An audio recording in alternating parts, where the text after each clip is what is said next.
Ada seorang sahabat bernama Thauban. Ini Masya Allah, Thauban ini rajin sholat berjamaah Pak. Sahabat Nabi, sangat soleh, rajin ibadahnya, dan tidak pernah meninggalkan ibadah di masjid. Dan posisinya selalu pojok kanan. Pojok kanan. Tapi niatnya bukan ingin mojok. Niatnya bagaimana saya bisa khusyuk ibadah dan tidak mengganggu orang. Karena biasanya posisi di pojok itu pada umumnya tidak banyak singgungan dengan orang lain. Tidak banyak singgungan dengan orang lain. Maka Masya Allah, maka ketika datang ibadah, ramai masjid dan sebagainya, sampai satu ketika, saya persingkat, dalam sholat subuh, beliau tidak datang. Ditunggu oleh Nabi. Sampai Nabi bertanya begini, kemana Thauban? Radhiyallahu ta'ala anhu. Kemana Thauban? Tidak ada yang tahu. Sampai ketahuan oleh Nabi itu. Jadi orang satu orang nggak datang aja, oleh Nabi ketahuan, di si fulan kemana nih? Nggak ada gitu. Tapi sahabat mengatakan, kami tidak tahu ya Rasulullah, kan?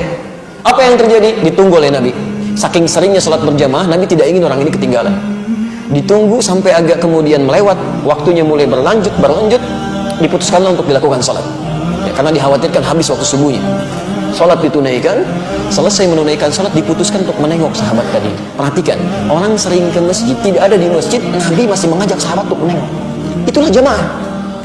Anda tahu ketika menengok itu, ditelusuri jalan ke rumahnya, itu ternyata jarak yang ditempuh 3 jam.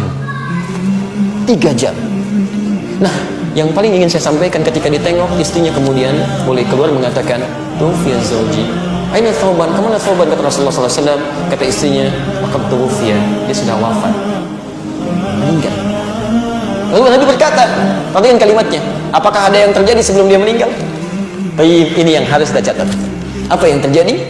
Kata istrinya, saya tidak merasa ada yang istimewa, tapi saya tidak memahami 3 kalimat yang diucapkan.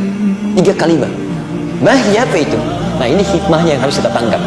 Sebelum beliau meninggal dalam sakaratul mautnya, beliau mengatakan, kenapa nggak lebih jauh lagi, katanya. Kalimat pertama, saya tidak paham itu.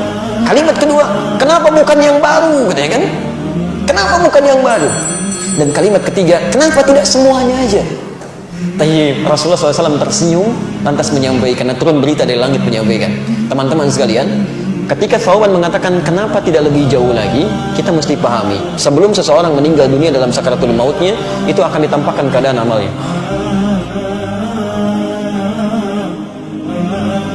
Nah, ini ditampakkan bahwa ketika beliau berangkat ke masjid itu ditampakkan pahala-pahala kebaikannya. Maka dia katakan, ya Allah, kenapa nggak lebih jauh lagi masjidnya?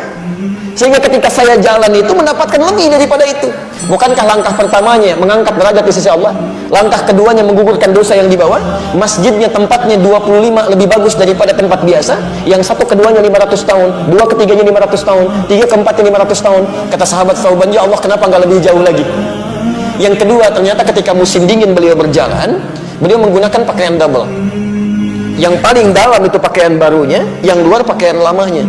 Di jalan bertemu dengan seorang kedinginan, maka dilepaskanlah pakaian yang luar yang lamanya, dipakaikan pada orang tadi supaya tidak kedinginan.